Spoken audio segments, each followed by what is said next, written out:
Hey guys, how's it going today? In today's video, I'm going to talk about resume writing. And one of the things I want to go ahead and talk about is the whole premise behind writing a resume is simplicity. Keep it simple, don't bother to try to impress. Best way to impress is not impress. So that's what I want to go ahead and talk about. I'm going to go ahead and show up the resume slowly so you can see the details. Of course, you want yours computer typed. Don't handwrite your resume.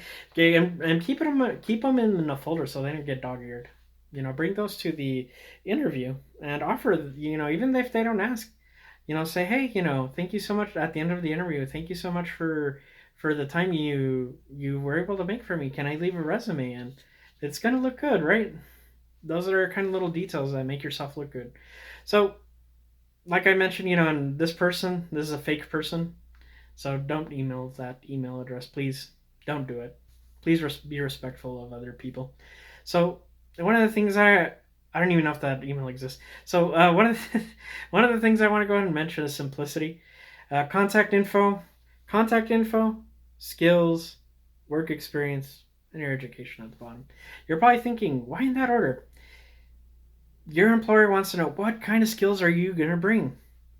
What what can you contribute to the company? That's what they want to know. And then after that, what kind of experience have you had? What kind of experience that you've had is going to relate to the job that you're wanting to go for in this occasion, in this instance. That's what they want to know. That's what they want to know. Education. I'll be honest, education and your guidance counselors and your teachers and everybody involved, even your parents, they probably had good intentions of telling you education's important. And don't get me wrong, I don't have any children, but if I had a child, I would tell them, hey, graduate from high school because that's going to be a lot better than when you don't. There was only one time where I had to use my high school diploma, and it was to get a pharmacy tech job. That was the only time. But outside of that, probably not. I mean, if you're going in for an IT job, they want to know what kind of skills you have. They're not going to go ahead and call so and so high school to see if you actually went there, if you graduated. They don't have time for that. They'll look up your criminal record, of course. But one of the things I want to mention is simplicity. Uh, Keep it simple. What they want to know, what the employer wants to know is, what skills do you have right now that are going to translate into the job market, into the field that you're going to. That's what they want to know. So you want to speak their language, in other words, right? So that's a very simple premise of a resume right there. And of course, there's going to be details that you're going to refine as time goes by.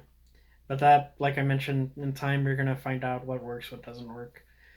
And one of the things on experience I want to go ahead and talk about, I didn't talk about that.